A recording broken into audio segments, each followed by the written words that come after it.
Je cède maintenant la parole à Madame la députée de Hochelaga-Maisonneuve. À vous, Madame. Merci. Merci, Monsieur le Président. Alors, il me fait plaisir d'intervenir cet après-midi sur le budget que nous a déposé le gouvernement la semaine dernière, et particulièrement dans le dossier de la famille. Alors, le budget nous a annoncé que les 15 000 places en garderie subventionnée, en service de garde subventionné, ne seraient pas disponibles dans le présent mandat. Alors, telle ne fut pas notre surprise, puisque c'était un engagement électoral. Ce gouvernement-là avait promis 18 000 places en août 2008, et nous avons appris cette semaine qu'il en reste encore 5 500 à développer et que ces places-là ne sont pas encore disponibles. Il y a 90 projets, Monsieur le Président, qui n'ont pas encore été livrés de la précédente cuvée. 5 500 places, c'est 5 500 enfants. C'est de nombreuses familles québécoises qui n'ont pas accès actuellement à un service de garde subventionné. Ce sont des parents pénalisés.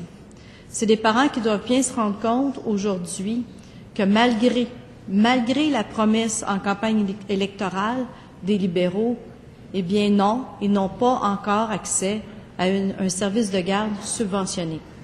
Mais qui plus est, Monsieur le Président, la promesse électorale qui avait été faite au moment de la campagne en tant que telle, 15 000 nouvelles places durant le présent mandat, eh bien, force est de constater, Monsieur le Président, et on l'a vu la semaine passée, on a vu que ce gouvernement-là n'est pas capable de tenir ses promesses et qu'il n'y en aura pas 15 000 de créer durant le présent mandat. Il y en aura 15 000 dans le prochain mandat. Et, Monsieur le Président, c'est décevant. C'est décevant parce que les familles du Québec ont besoin de ces places-là. On a reçu cette semaine les tableaux statistiques de Statistique Québec qui nous fait la démonstration du nombre de naissances au Québec. Un accroissement extraordinaire. Les parents ont confiance au centre de petite enfance. Les parents ont confiance aux services de garde subventionnés. Ils ont les moyens actuellement, ils devraient avoir les moyens actuellement avec les mesures mises en place, ou plutôt les mesures promises, de répondre à leurs besoins comme nouveaux parents. Mais malheureusement, Monsieur le Président, ce qu'on doit conclure aujourd'hui, c'est que c'est un lamentable échec. Les parents n'ont pas accès actuellement aux services de garde subventionnés auxquels ils ont droit et auxquels on a promis des places à ces parents-là. Parce que ce que ça veut dire, Monsieur le Président, c'est que les places que le gouvernement a promis en 2008, ça veut dire des parents qui ont peut-être décidé d'avoir des enfants en 2009. Eh bien, ces enfants-là, on va être rendus en 2016. Ils vont avoir 7 ans, ils vont être rendus à l'école primaire en 2e année. C'est pas pour ces enfants-là qu'on va avoir des services de garde. Ça va être pour la prochaine génération d'enfants. Alors, ce que dit le gouvernement, là, c'est mettez un frein. Mettez un frein sur le taux de fécondation et sur le taux de natalité, là. On arrête ça parce que nous, pendant 5 ans, on n'a pas d'argent. C'est ça que le gouvernement est venu dire durant son budget. Et c'est très décevant. Parce qu'il y avait un mini baby-boom actuellement, et ce mini baby-boom risque d'être fragilisé à cause de la décision du gouvernement de freiner le développement des places en garderie. Ça, Monsieur le Président, c'est une grande déception, une très grande déception. Et tout particulièrement au même moment où une étude est produite par un groupe de chercheurs de la chaire de recherche en fiscalité et finances publiques de l'Université de Sherbrooke, par messieurs Godbout-Fortin et Mme Saint-Cerny, qui vient faire la démonstration, et là encore, ça vient ajouter l'odieux, il vient faire la démonstration pour chaque dollar investi en service de garde, eh bien, c'est 1,5 $ qui revient dans les poches du gouvernement du Québec et 45 sous dans celles du gouvernement fédéral.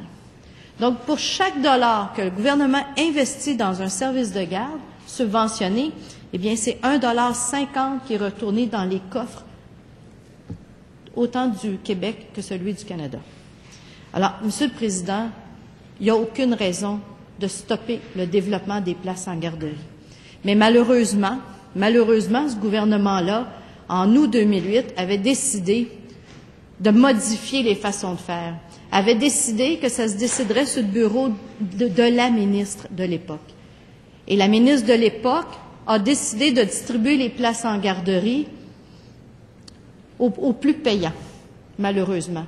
Et une forte proportion de ces places-là ont été distribuées en échange, effectivement, de contributions à la Caisse du Parti libéral.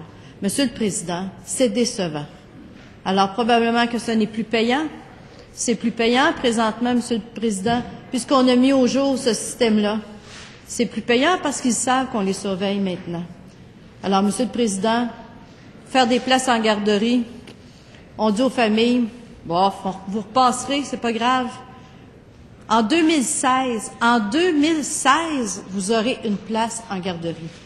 Et encore là, lorsque j'ai interpellé la ministre cette semaine, Monsieur le Président, nous avons des craintes.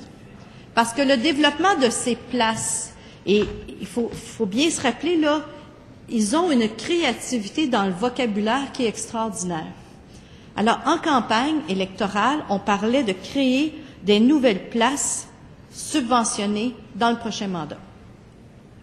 Dans le plan stratégique, on parlait d'annonce de places. Entre une annonce et une création, il y a tout un monde. En tout cas, on le voit bien, il y a au moins 4 ans de différence.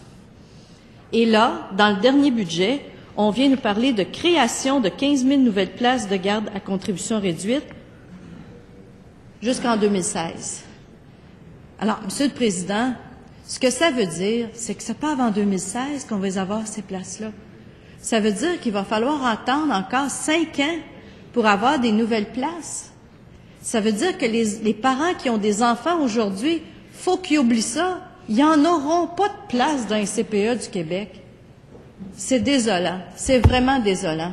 Et surtout que cette démonstration-là est faite par des chercheurs sérieux ici au Québec, que personne n'a remis en cause cette étude-là, à l'effet que c'est même payant pour le gouvernement et c'est surtout une révolution au niveau de la valeur économique du travail des femmes.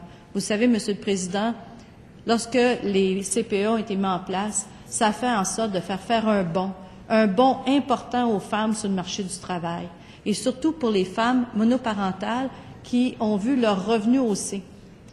On est venu par ce nouveau régime de service de garde à contribution réduite que la chef de l'opposition officielle, la députée de Charlevoix, a mis en place. Eh bien, c'est venu changer le paysage des revenus des femmes au Québec. C'est pas peu dire ça, Monsieur le Président. Alors, c'est très décevant.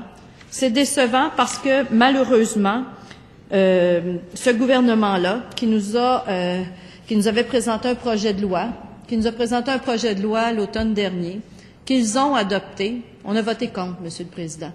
Et je vais vous dire que je suis très fière d'avoir voté contre.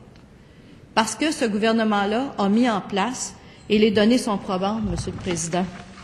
Alors, depuis 2003, vous savez, il y avait 1620 garderies privées non subventionnées. Alors, vous ne le croirez pas, Monsieur le Président, il y en a maintenant 11 173, soit un accroissement de 9 553 places en garderie privées non subventionnées.